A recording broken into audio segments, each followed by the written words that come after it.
Maximum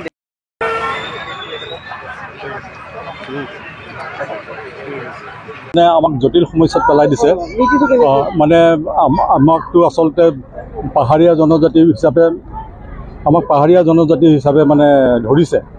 ধৰাৰ কাৰণে এতিয়া কথা হৈছে কি অসমত দুখন লিষ্ট আছে জনজাতিৰ। এখন হ'ল ইন দ্য অট'নমাছ ডিষ্ট্ৰিক্ট আৰু আনখন হ'ল আউটছাইড অট'নমাছ ডিষ্ট্ৰিক্ট। তো আউটছাইড অট'নমাছ ডিষ্ট্ৰিক্ট মানে এইটো প্লেইনছ এৰিয়া। তো হিলছ এৰিয়া, এতিয়া হিলছ এৰিয়াত আমিবিলাক ST হয়, গতিকে সেইকাৰণে কাৰ্বি আংলং আৰু ডিমা হাছাওত আমি ফুল ফ্লেজেড ST। কিন্তু কাৰ্বি আংলং ডিমা হাছাওৰ বাহিৰত থকা যিখিনি কাৰ্বি আছে এইখিনিক আজিৰ তাৰিখলৈকে মানে কোনো ধৰণৰ মানে আমাক অনুসূচিতকৰণ কৰা হোৱা নাই। 1982 এখন চৰকাৰ মানে তেতিয়া কোনো কিন্তু চৰকাৰ মানে কি হয় গভৰ্ণৰৰ উপদেষ্টাই আমাক এখন আমাৰবিলাকৰ কাৰণে দিছিলে যে hills tribe living in plains tribe living in hills এনেকৈ এখন চাৰ্কুলাৰ ওলাইছিলে, যিখন চাৰ্কুলাৰ জৰিয়তে দি আজি তাৰিখলৈকে আমি বাচি আছোঁ। বা আমি বিভিন্ন শিক্ষা অনুষ্ঠান বা এইটো কি নাম চাকৰিৰ ক্ষেত্ৰত আমাক সুবিধাটো দিছে। ইকনমিক কৈছে যে সেইখনত সেই চাৰ্কুলাৰ মতে ইকনমিক, এডুকেশ্যন এণ্ড এমপ্লয়মেণ্ট এইকেইটা সুবিধা দিছে আৰু বাকী একো সুবিধা দিয়া নাই। আমি ইয়াত মানে জনজাতিৰ মানে যিটো পলিটিকেল ৰাইটছ থাকিব লাগে সেই ৰাইটছটো আমাৰ আজিৰ তাৰিখলৈকে হোৱা নাই। আৰু যিটো আমাৰ দ্বিতীয় তালিকাখনত আমি মানে সোমাব পৰা নাই এতিয়ালৈকে, সোমোৱা নাই আমাৰ। কিন্তু ইতিমধ্যে ডিমাছাসকল হৈ গ'ল 2002 যিখন মানে এমেণ্ডমেণ্ট ST/SC এমেণ্ডমেণ্ট বিল, সেইখনত জৰিয়তে দি ডিমাছাসকল একে ষ্টেটাছ আমাৰ, তেওঁলোকো হিলছ ট্ৰাইব হিচাপে ৰিকগনাইজ আছিলে। কিন্তু এতিয়া তেওঁলোকে প্লেইনছতো তেওঁলোকৰ চিডুল ট্ৰাইবৰ ষ্টেটাছটো তেওঁলোকে পাই গৈছে। গাৰোসকলে পাইছে, এই হাজংসকলে পাইছে। গতিকে অকল কাৰ্বিসকল কিয় নে কাৰ্বিসকলৰ মানে ভূমিবিলাক হৰফ কৰিবৰ কাৰণে আজি আমাক এই জনজাতিৰ কিহৰ পৰা মানে অনুসূচিতকৰণৰ পৰা আমাক বাদ ৰাখিছে নেকি? এইটো এটা মানে ডাঙৰ প্ৰশ্ন এটা যে যিসকলে আমাক আজিৰ তাৰিখলৈকে মানে এই আমাৰ জনজাতিকৰণৰ পৰা আমাক বঞ্চিত কৰি ৰাখিছে, তেখেতসকলকতো আমি এটা শিক্ষা এটা দিব লাগিব আমাৰ ফালৰ পৰা। তো আমাৰ কৰিব পৰা কি আছে? আমাৰ কৰিব পৰাতো আমি গণতান্ত্ৰিকভাৱে প্ৰতিবাদ কৰিব। আজি আমাৰ ধৰ্ণা কাৰ্যসূচী হৈছে আৰু পৰৱৰ্তী সময়ত হয়তো আমি আকৌ ৰেলী কৰিম। এনেকৈ আমাৰ এইটো আমি আন্দোলনটো আগুৱাই লৈ যাব লাগিব। কাৰণ আজি এইটো প্ৰায় ভাৰত স্বাধীন হোৱাৰ পিছৰে পৰা 1951 পিছৰ পৰা আমাৰ ইয়াতে ভৈয়ামত বসবাস কৰা কাৰ্বিসকলক মানে সাংবিধানিক যিটো অধিকাৰ এই অধিকাৰৰ পৰা বঞ্চিত কৰা হৈছে। তো এইটো আজি সুদীৰ্ঘ আপোনালোকে চাওক কিমান বছৰ হৈ গ'ল। তো এই বহুত চৰকাৰ আহিল, বহুত গ'ল, কিন্তু কোনেও মানে ইয়াৰ এটা মানে সদুত্তৰ আমাক নিদিয়ে। তো এইটো আমি গৰিহণা দিওঁ যিবিলাক চৰকাৰ আহিছে গৈছে। গতিকে আমি বৰ্তমান চৰকাৰলৈকে আমি এতিয়াও মানে আশাবাদী যে তেখেতসকলে আমাক মানে আমাৰ অনুসূচিতকৰণ এই সমস্যাটো সমাধান কৰিব।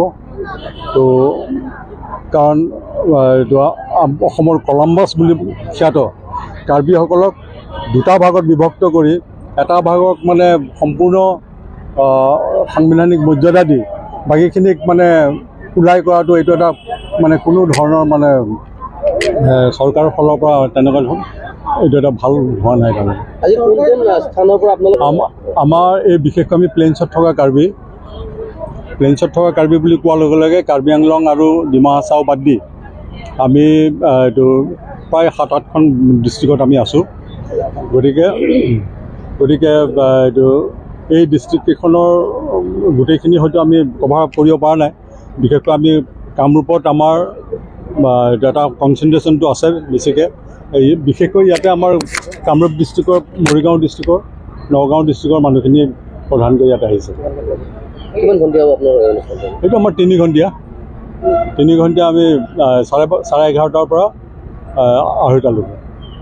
চৰকাৰে কি নীতি নিৰ্ধাৰণ কৰে কাৰ্বি অকল পাহাৰীয়া এতিয়া জনজাতিসকলৰ নাম এতিয়া সংবিধানত প্ৰদান কৰিছিলে, অন্তৰ্ভুক্ত কৰিছিলে।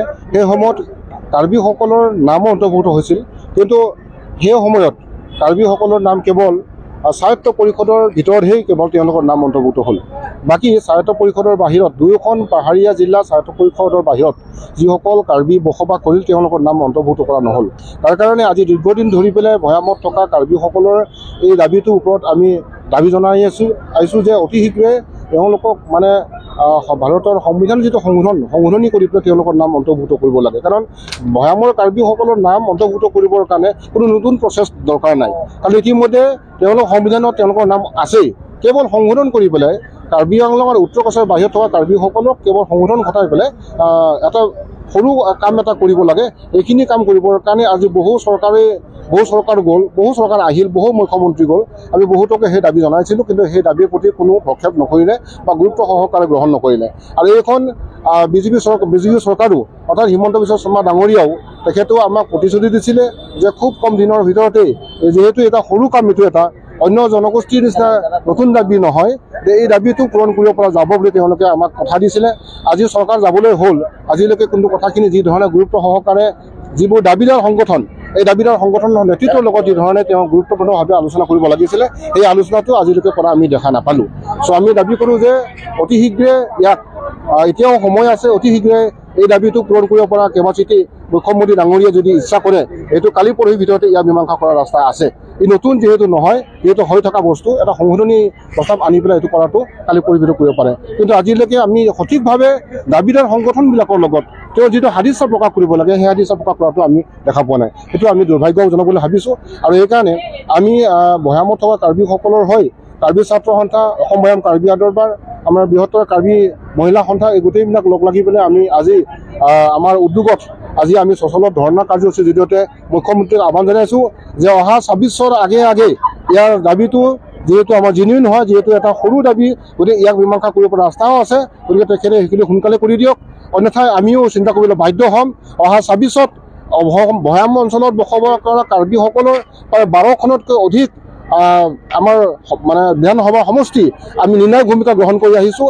আৰু আহি থকা দিনত হয়তো সেই সমষ্টিকেইটাত আমি কাক ভোট দিম নিদিম সেই বিষয়ে চিন্তা কৰিবৰ কাৰণে আমি বাধ্য হ'ম। যিকোনো খবৰৰ বাবে যোগাযোগ কৰক 7099017330 লগতে 7099017110 নম্বৰত।